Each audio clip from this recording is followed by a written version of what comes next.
Hey everyone, welcome to Transformation Time. Every Thursday, I host an episode of either Transformation Time or Behind the Scenes. I am your host, Diana Lizarazo, and today's guest speaker is Erwin Zito. On Transformation Time, our guest speakers are real estate investors who want to help you by sharing their personal development journeys. So we get to deep dive into what changes they've had to make, what fears they've had to conquer to get to the goals they've achieved so far. And the same thing now, right? So what changes they're making right now, what fears they're having to conquer right now to get to their future goals. So if you guys love hearing about this, then you're going to want to stay tuned.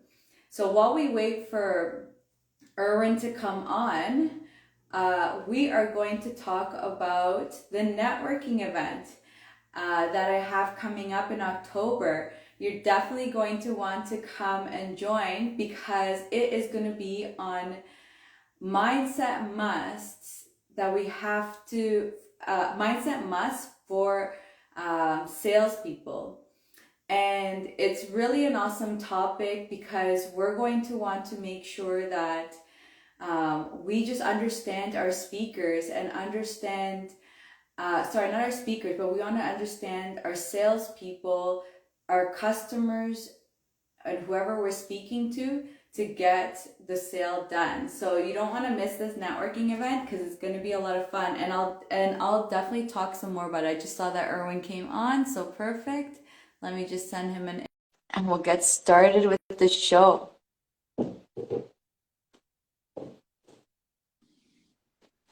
Hey Erwin. Hi Diana, how you doing? Good. How are you? Sorry, I'm just fixing myself over here. How have you been? Busy, busy. I heard you were talking about big ticket sales. I do some of those myself. It's a great Yeah, topic. yeah, we're having a networking event and it's going to be on like that mindset must for salespeople. So it's going to be a lot of fun. It's going to be exciting. Our guest speaker, I don't know if you know him, his name's Dave Conway, but he's really awesome at sales. So it's definitely an awesome topic. But let's talk about you.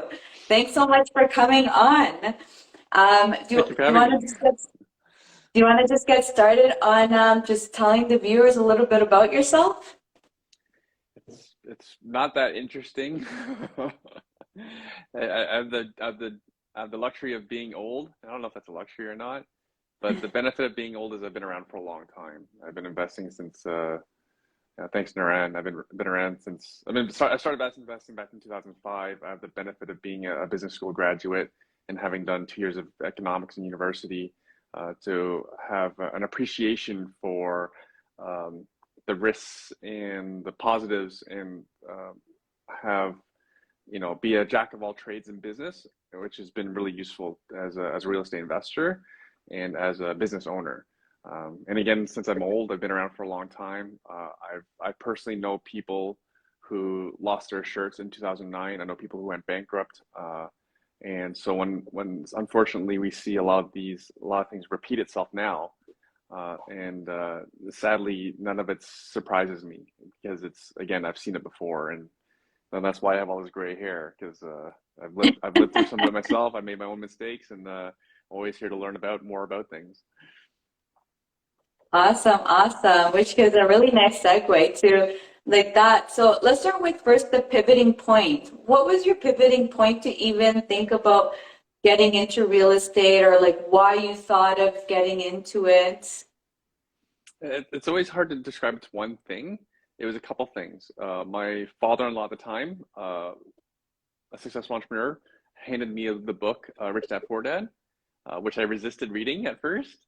It was only when I was getting enough pain at being at a job in the tech space, and just opening my paycheck, my regular paycheck. It wasn't enough money. It's not what I signed up for when I went to business school. I thought I'd be making lots of money, putting away lots of savings for investing purposes, because it's always my personal interest to like make money with money.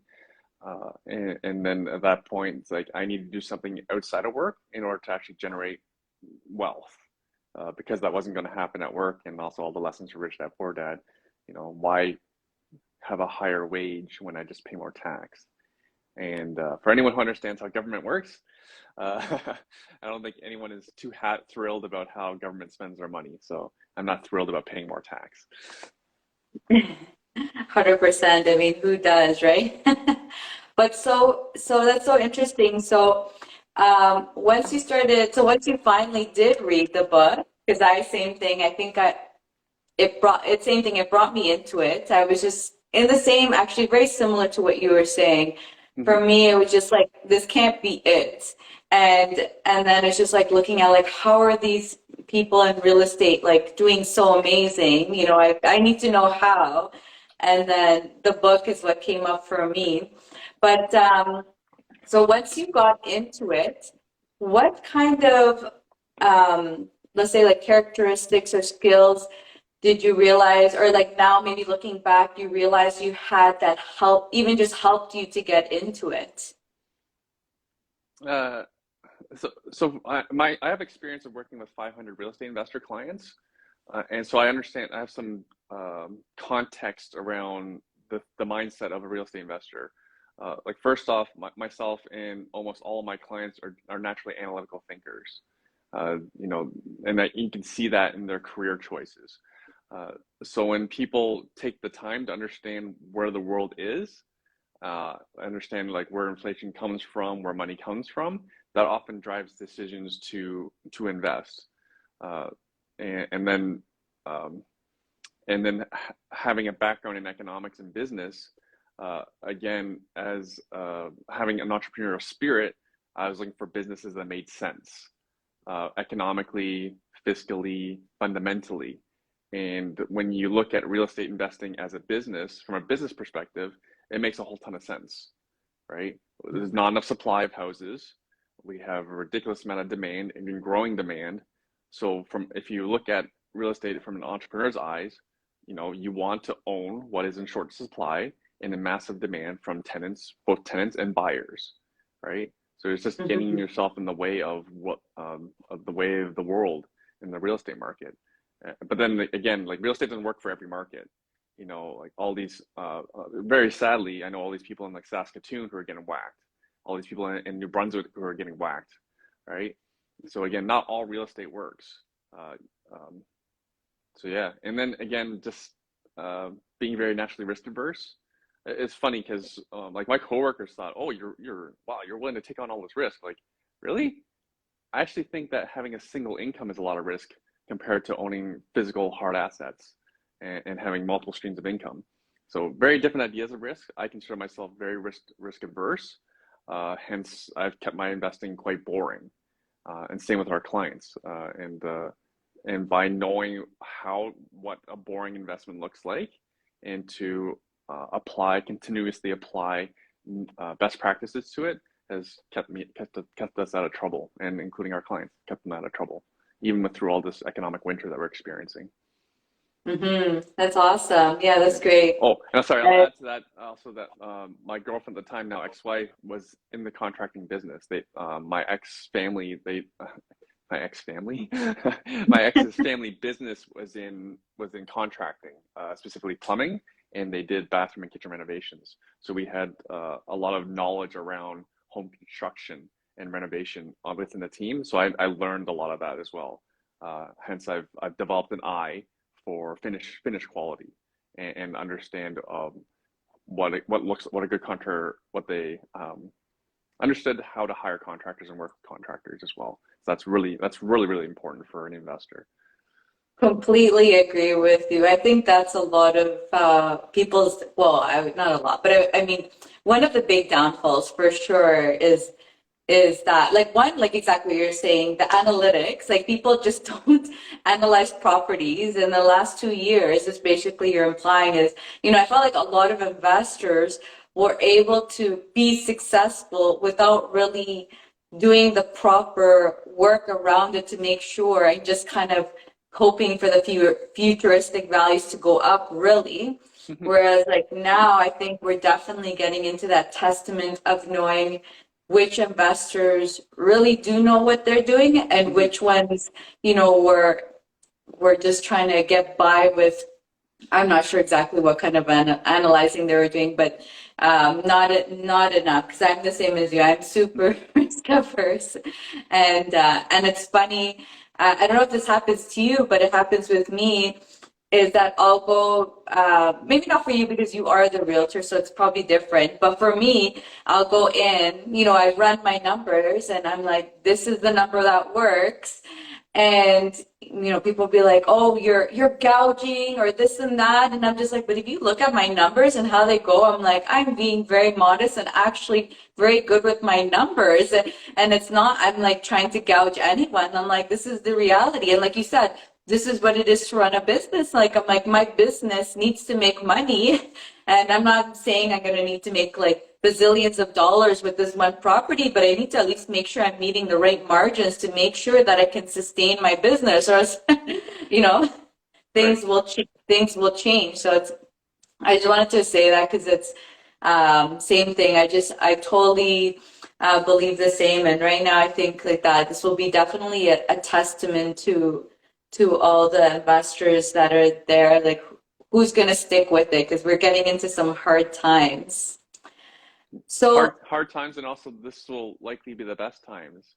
For example, I was writing a blog about my experience investing through to the financial crisis, and and I remembered that the houses that we target today, like they're worth over 600,000.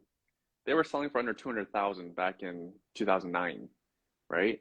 That's more than the triple in terms of real estate price. And then mhm, think for the real estate investor, we typically only put down 20%. So 5 times that. So 5 times 300, 3 times, 15 times, a 15 times return in 10 years, right? So it's crazy. I keep that in mind. I don't think we'll replicate that kind of return in the next 10 years, but I don't know where else to generate significant amounts of wealth safely and securely than real estate, specifically boring real estate. Hmm. No, I completely agree. And yeah, you're right. It's actually, it's going to be hard times for the ones I meant is like for people who Hmm. didn't, maybe run the numbers or maybe got stuck on deals that they shouldn't have Hmm. or anything like that. But Hmm. Or definitely for just got those that are unlucky, ready, right? Oh, yeah. and is actually a great story. Kevin O'Leary shared the majority of his real estate was in AAA office space, right? So even though he chose what he got really unlucky, he chose very boring real estate, but who would have known the pandemic would have caused this whole work from home thing, right? So not everyone was successful, and also that ties back to the lesson. I've been I've been at this for a long time. I've seen many people offer courses. I've seen many people go in different directions and different strategies in real estate investing, including commercial. So for a decade, people ask me, "Why aren't you doing any commercial real estate investing?" And I'm like, "I know this residential stuff so easy. My contacts are my contacts. I don't have to build a new team. I don't have to learn a new strategy. It just keeps working. People need a roof over their head." So some commercial investors did fantastic. The people in like industrial commercial space, like distribution centers or multifamily, but anyone in office and retail, they all got slaughtered, right? Not all of 100%. them. Like it's not like a smart centers, they're fine. They're doing like they have their tenants are like banks and Home Depot. They're fine, right? But the smaller Hmm. landlords with commercial retail and office, they got whacked. And what's their future going to be like? So yeah, keeping it boring's worked for us. And I'm not the smartest. I'm definitely not the smartest. I'm definitely not the richest person you've had on this show.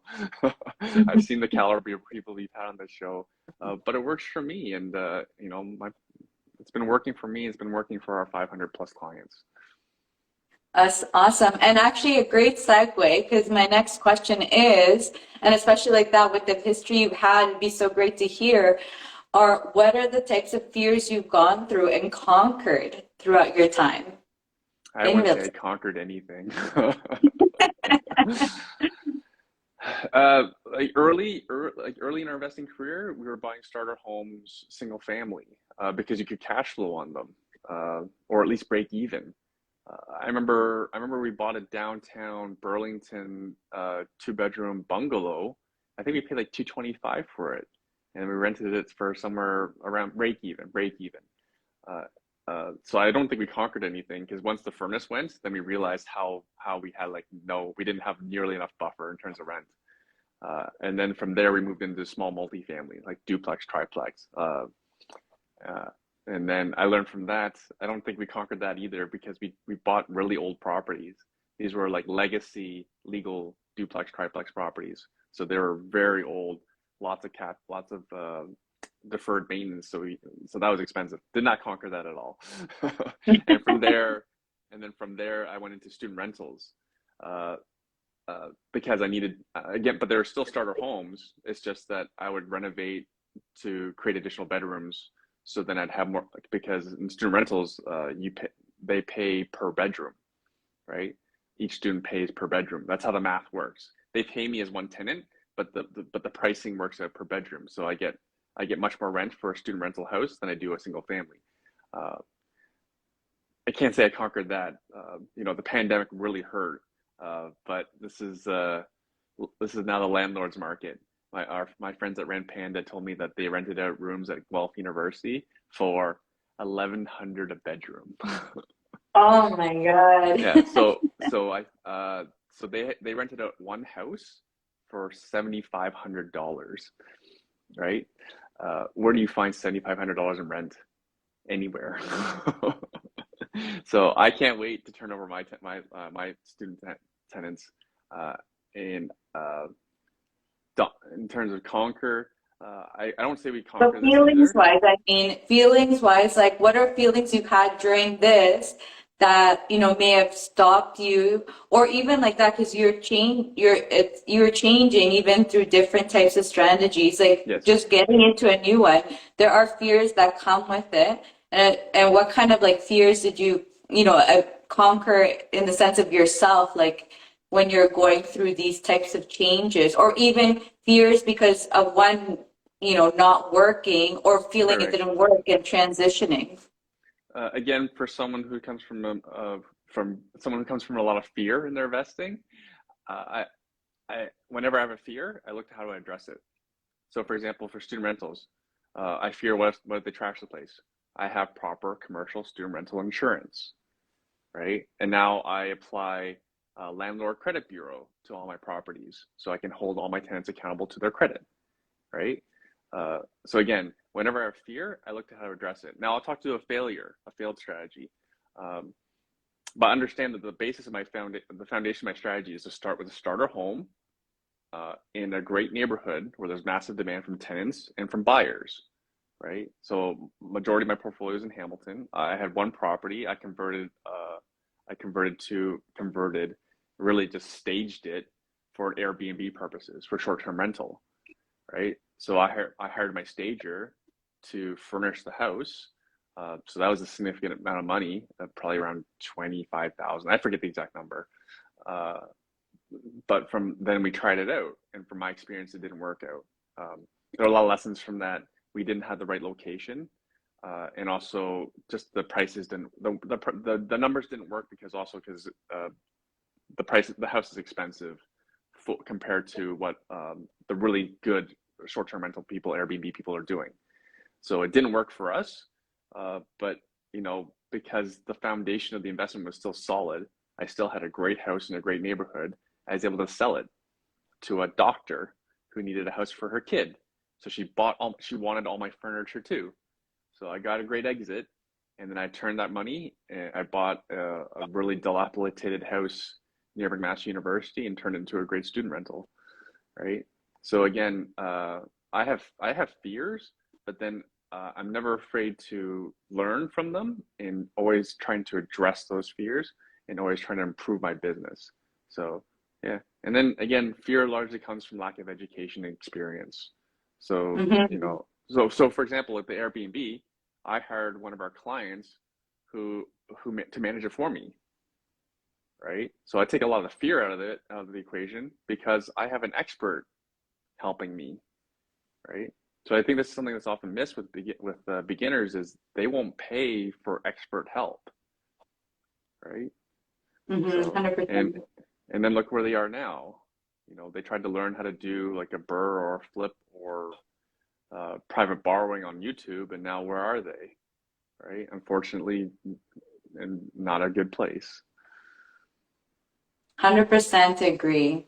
And yeah, that's a great point that you bring up is that exactly that. Like a lot of people either trying to do it themselves, and either it just takes a super long time to learn, and you could, or like that, you just make such terrible mistakes that if you at least had that mentor or coach with you, they could guide you and at least put you in the right direction in either situation. Mm-hmm. That's definitely, I feel like, and it's funny because we all go to like school, we go to university or college, we all do, or even high school, and it's just like, why don't we, why not do it in other topics, subjects that we enjoy, instead of trying to figure it out ourselves. And let me just add to that point because I think it's a brilliant point. Now, understand, I paid a lot of money for this school for this fancy degree. Now, when I look back, though, those people that taught those courses, none of them had their own business. So technically they did because a lot of them consulted. So they had their own business of one person themselves. Like that's not really a business, right? To me, I mean like you have employees, right? Like for example, in the landlording world, the joke is if you haven't had a tenant not pay you rent yet, you haven't been a landlord long enough. In the business owner world, the joke is if you haven't lost sleep about making payroll, then you haven't been a business owner long enough, right? So my Mm-hmm. point is, it's great to learn from people, but how much experience can they speak to, right? So all these people that I paid for a fancy piece of paper that's now on my wall, only one of them had their own business of significance, right? So how good is someone going to teach you when they have no personal experience? So I would suggest that anyone who pays money for a coach or a mentor, that they validate how much experience they have and just don't like look past what they told you. Like for example, I know lots of people, not to say a lot of people, I know people who misrepresent their experience. They'll say, for example, they worked for a Bay Street firm, as an example. And then when you dig into it, like that role may have nothing to do with what they're trying to pitch you today, right? Like maybe, for example, say they were, say they worked in the mailroom on the Bay Street firm. Well, now you're trying to coach me on how to do like stock option trading or something like that. Well, like your Bay Street experience isn't really relevant here now, is it? So yeah, my podcast is called Truth About Real Estate Investing because I see that out there so much. All these people who have no place in trying to educate people and to share experiences. 100%. And actually, now that you've talked about that, any tips for the viewers that you would like to give them to be able to, like that, validate a coach or mentor? Just check references.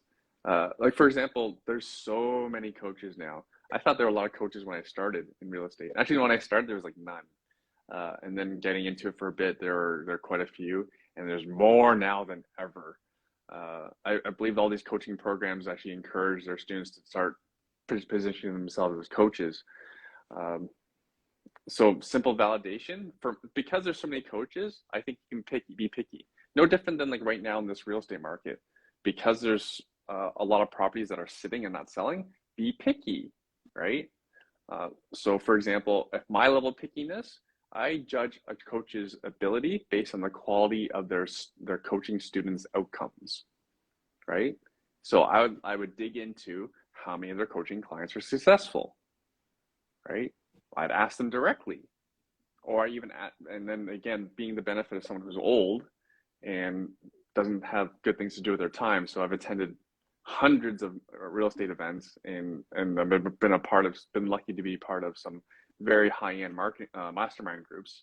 I ask around, right? I do reference checks, right? It's not hard. Uh, so yeah, never take anything face value. I think real estate investors especially know you don't take your tenant's application as face value. You dig, right? Right? So no different. If you're going to spend like 10 grand on a real estate coach, dig, right? ask for references. And then that's still not good enough. I've personally received references that were crap because the person giving it wasn't qualified, right? But again, I didn't realize that until after things fell apart. So like, don't make my mistake. Dig further. Keep asking questions. Again, if someone's asking for like 10,000 or more for coaching, then they should be able to offer lots of referrals. And again, I will ask other people in the community about who they are and what are their client outcomes like. Mm-hmm. And just a good point that you're saying, right? Like, I mean, being in the real estate community, you can talk to a lot of people and be like, who are your mentors, and just go through people and just see people's experiences. Because like you said, it's Mm-hmm. very true.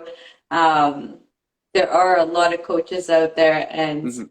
it's also just finding even the right one for you too, because I feel like Mm-hmm. sometimes you mesh really well with one, but the strategy isn't even something you're interested in or something, you know? So it's just really making sure that like everything as a whole Right, right, makes sense. right. And then when you if so you bring up a great point about strategy. So when you evaluate the strategy that they're teaching as well, ask questions. How did this strategy fare during the financial crisis of 2008, 2009, or during the correction of 2017? Or, for example, I have people reach out to me like, what do you think about Airbnb in this city? Then I'll say, what are the chances that city's going to ban Airbnb? Then they'll say, oh, it's no problem. I'll just switch to medium-term rentals. Then I'll say, what happens if all the short-term rentals go medium-term rental? Will there still be enough to go around? And they hadn't thought that far, right? To run a business, to be a successful business owner, to be a successful real estate investor, you got to play chess. Think 7, Mm-hmm. 12 steps ahead. Think, will this survive these scenarios, right? And then again, 100%. like we're talking about coaches, like why not take a coach who's been around for a correction, right? 2017, I don't think counts. I think it's at a minimum 2007, 2000 to 2008 crash. 100%. Yeah. All really great points. So going forward with now I'm sure you have your big audacious goals. What with your goals, what kind of changes are you making in yourself right now to achieve your goals? And feel free to tell us your goals if that's okay. Goals are constantly changing. I think one thing the pandemic has taught us is that, and also my kids are young. Like I think our kids are similar age. How old are your kids, Diana? I don't have kids, still kids. Apologies. No worries. My kids are 8 and 7. So uh, someone who's everyone's goals should be different, and no reason they shouldn't be different. So my first thing is like don't look at anyone's goals and make them yours. So my goals have changed a lot in the pandemic. I used to want a much larger net worth, and to be honest, I wanted to change the lives of many more people. Um, my priorities have honestly changed. Sherry and I's priorities have changed. Uh, we're we want to focus much more on our children, and and to focus more on our children, we need more passive investments. So, for example, a bigger goal for Cherry and I is to create more passive income, specifically cash flow, meaning dollars, meaning dividends. So we're looking to grow our just because like so understand that we already have an 8-figure real estate portfolio. I will never change my mind, not ever. I'm open-minded. So we will always have a very significant real estate portfolio as a percentage of our wealth, as our wealth and investment portfolio, but we're putting much more attention on building a dividend-paying stock and option portfolio in order to cover all of our life expenses. And so that's one of our goals now. And sadly, it's at the expense of a lot of the change we want to do for other people. But again, like everyone needs to determine what their own priorities are in life, right? Mm-hmm. 100%. So And I don't know if it's a big, hairy, audacious goal to have. Actually, it's not bad to have enough passive cash flow to cover our lifestyles. yeah, no, but and so what kind of changes are you feeling you have to make in yourself to get to your big goals? I mean, I think that's a very big goal. Like again, because of it, again, as a benefit of being old and having started like not like youngish, I started real estate investing when I was 25, around 2005, something like that. I was a little bit older than that in 2005. But again, the benefit of being around for long and having hustled so hard for so long, I can pull back on uh, on on the real estate side in terms of investing. Um, so it was more of the change is more to, it's actually a really good question. The change has been more around, it's just been my upbringing and my nature to just work hard, right? To work a lot of hours, uh, and to work smart. Like for example, really being a real estate investor is working incredibly smart. It's such a great leverage point for my money and my time. So I have to scale it back.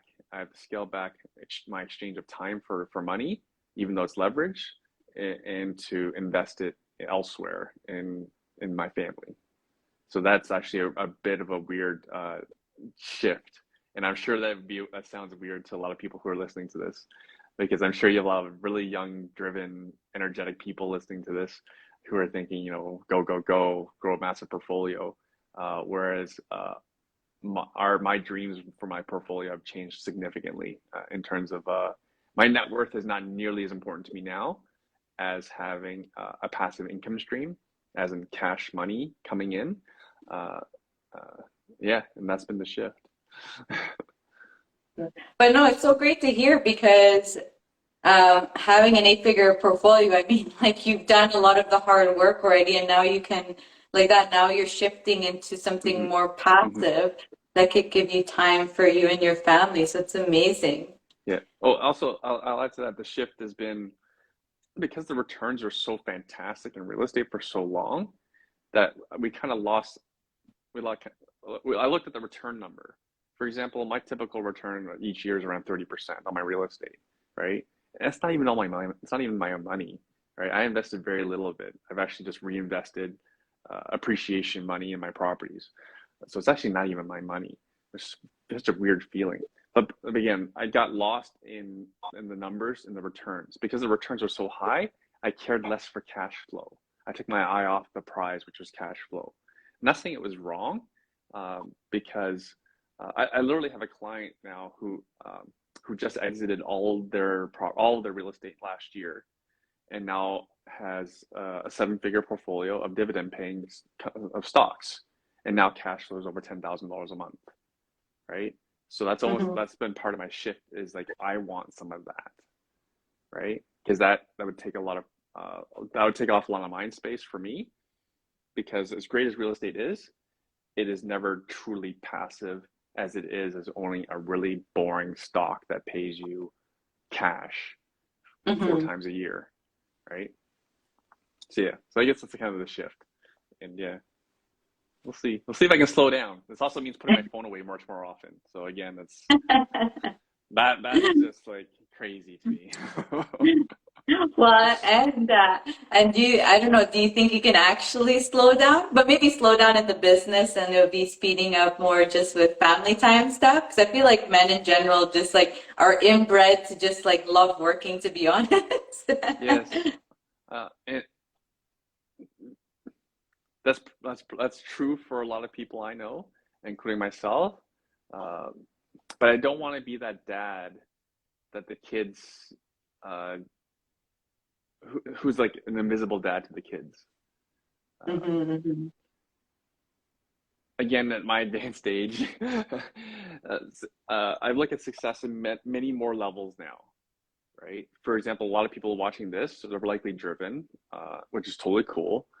Uh, and so, how much money do you make? How many doors do you have? Is often the conversations that come up in the networking events, right? So those are great level. Those are great buckets for determining success. Now I'm just adding more buckets, as in like how much quality time am I spending with each kid? How open are they and vulnerable are they when we're together, right? I'm going to open up that as a bucket now for determining my happiness and success. You know what I mean? So it's a Mm-hmm. very big shift, and I'm not sure that's what you expected when we came on the show, because you know, a lot of real estate channels are about, you know, rah rah, let's make a lot of money. You know, I'm very comfortable. I have no stress around our ability to just be able to retire now if we liquidated everything. My stresses are more about, uh, you know, my tenants have issues or my properties have issues, which are not that bad. Um, but again, you know, and then I think the mistake I've made often is I compare myself to others, right? I see these people with, like, you know, like Danielle Unsworth. She's closing on a 50-unit building. Like, wow, I don't have a 50-unit building, right? But again, like, where does So that you sit on my still get that goals? syndrome of shiny diamond Oh, syndrome absolutely, sometimes? absolutely. I feel like it'll Like, never go away, right? that's actually a great point to bring up. No different than I converted a property to an Airbnb, shiny thing chasing, right? It didn't work out. So people need to appreciate that as well, and not just share publicly when shiny thing chasing doesn't work out, right? And I'm not poo-pooing on the strategy. I think it's a wonderful strategy for other people. It just didn't work for me. Like, I've been pretty open about what about the property didn't work, and also the price point of my property. It didn't work because it wasn't affordable enough. Um, but yeah, did that answer your question? Yes, You shiny thing did. chasing. It's. I think it's healthy and not healthy. For example, you could argue that anyone who started looking into real estate investing was shiny thing chasing, right? So again, it's you know, take your time. Like, yeah, here's an example. Anyone who got into e-commerce, not everyone, but everyone I know personally who got into the e-commerce business in the last 5 years, they're all out, right? The pandemic wiped them out. And if the pandemic didn't wipe them out, I can walk over to my drawer, our office drawer. We have all the office supplies. It's all either from Costco and Kirkland or Amazon Basics, right? Amazon as a company is basically now directly competing with with many of their vendors, because they know Mm-hmm. exactly where you get stuff made. They know exactly what your prices are. They know everything about your business, and now they likely have a better brand than the vendor does, right? So uh, again, I think a lot of my ecom friends were smart to get out when they did. I have some other key ecom friends who've been around much longer who are just killing it still. Uh, but again, shiny thing chasing, looking for side hustles, like that one didn't work out. Like, I don't fault anyone, uh, but again, it was something I avoided personally because I'm again, being risk adverse. My risk aversion was, if you do not have a brand, people will not stay with you, right? I'm wearing really expensive Nikes because they have a brand, right? It probably costs like $6 to make these shoes. I could probably buy $30 shoes of a different brand, but no, I'm wearing Nikes, right? I know I can't create a quality brand that has the stickiness on Amazon, so I always avoided that business model. And not to say That's amazing. I've avoided everything. I have massive crypto losses as a percentage, but again, I purposely kept it small, right? It's less than 1% of my net worth, so Mm-hmm. like way less. And Like, I that's don't where even know if that it's risk 0.1. averse comes from, right? Is Yes. this like, what am I willing to lose? But it's kind of something fun just to see what it is. What it is. Mm-hmm. Like, let's say in the crypto space specifically Mm-hmm. that you were talking about. I'm sure it was Mm-hmm. more of a let's test it out and see what it is. And you're kind of like you'll probably invest whatever you feel you're okay with to say losing because it's just Mm-hmm. more of the game than really the strategy. Especially when I feel like sometimes you don't even have the time to get into those kind of things, right? Because I Yeah, feel yeah. like I was very, very into cryptos at one point, but it consumed all my life. Like I like loved it. I knew exactly what was going on. It's like the same thing now. Like my obsession is real estate, you know? Mm. It's like you get very immersed in it. And I feel like you have to at least make the right decisions and know, to move in whatever directions you need Mm-hmm. to. Mm-hmm. I absolutely agree.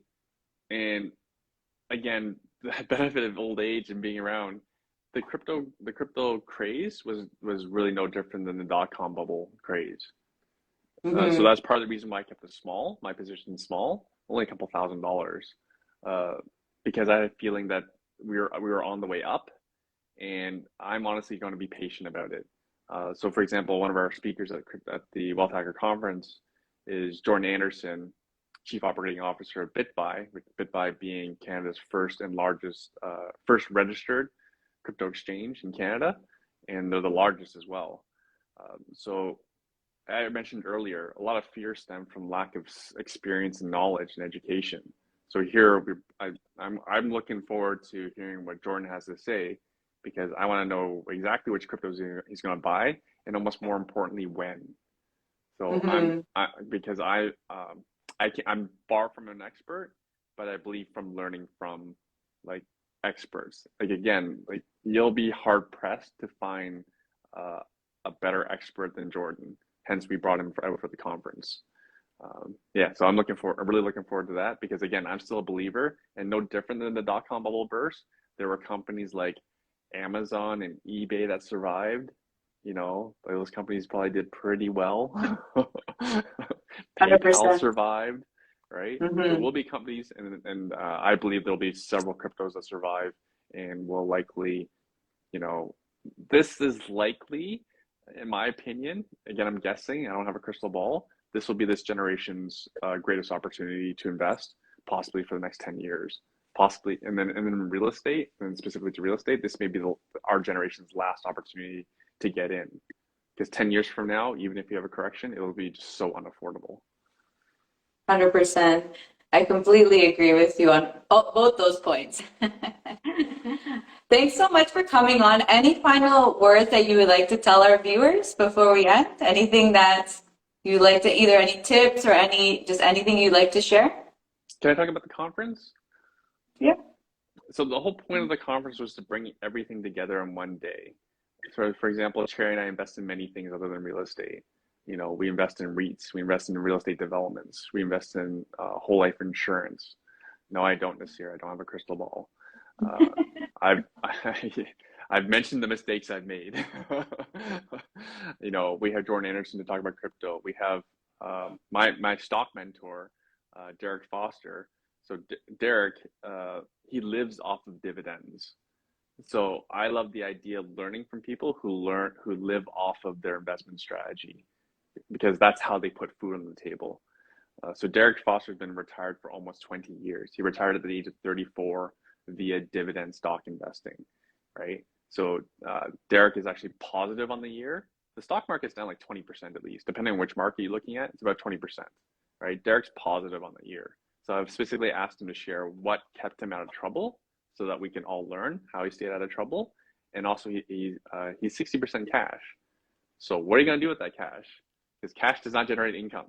I think we all know cash value is being eroded by inflation. So I want to know what he's going to buy on the dip.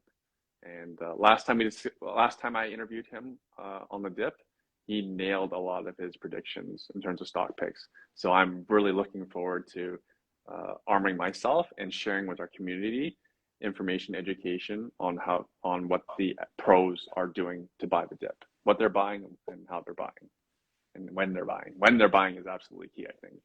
So it's funny because we're in the middle of a recession. In terms of that, it's not a great time to be having a conference. But in terms of timing, when you want to be educated, I can't think of a better time. Completely agree. Recession is definitely, I feel like, always a great time, exactly, like to start educating yourself, like use the time to educate yourself and prepare yourself. So I thought that was a great point that you made.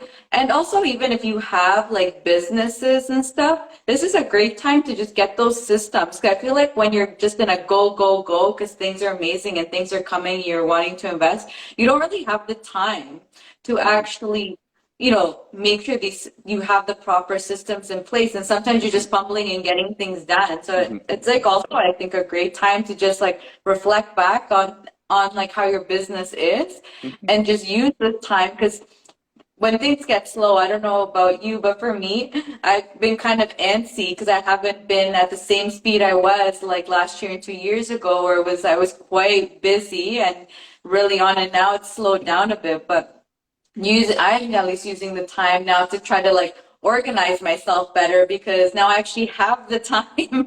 Although I Yeah. don't like it, but at the same time I do like it because it's just like, okay, let me organize myself and assess how the last few years went and figure out how I can systematize or just do better, prepare for things that are coming. Yeah, and take your time to screen deals because they're coming, and they're likely going to get better for the next few months.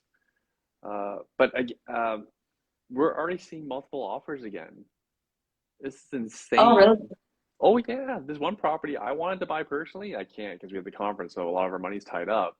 Received 14 offers, Oh, right? wow. Last weekend. So very recent. So things are action deals are still getting done. Someone's gonna make a lot of money. Unfortunately, the person who sold it's gonna lose a bunch of money. They've realized their losses. Uh, but like you said, like now is a great time to be resetting. But I'd also suggest that people, like for our conference, they should be bringing people they care about who are on their team. So bring your spouse, bring your romantic partner, bring your business partner so you can get on the same page. Because a lot of people have no idea what the problems are in the world, how lucky we are here in Canada, and specifically the Golden Horseshoe. Alberta is very lucky as well, based on the world it is. And also we'll be talking about a new retirement blueprint that we're coming out with, that Cherry's coming out with as well. Uh, and that'll be announced for the first time. We'll be sharing it for the first time at the Wealth Hacker Conference, wealthhacker.ca for people who want more information. Awesome. Thanks so much for sharing. Thanks for coming on. It was so awesome to hear what you had to say and your journey. Thanks so much. So if you guys love what Erwin says, feel free to follow him and check out his website for his networking event. And if you enjoy my shows, definitely follow me because I always have one coming up every Thursday. We have a show. Thank you, Erwin. Thank you, Diana. Thanks for doing this. Can't wait to have you on my Thank show. you, everyone. Pardon? Can't wait to have you on my show. Oh, thank you. Bye, everyone. We'll see everyone at the next episode.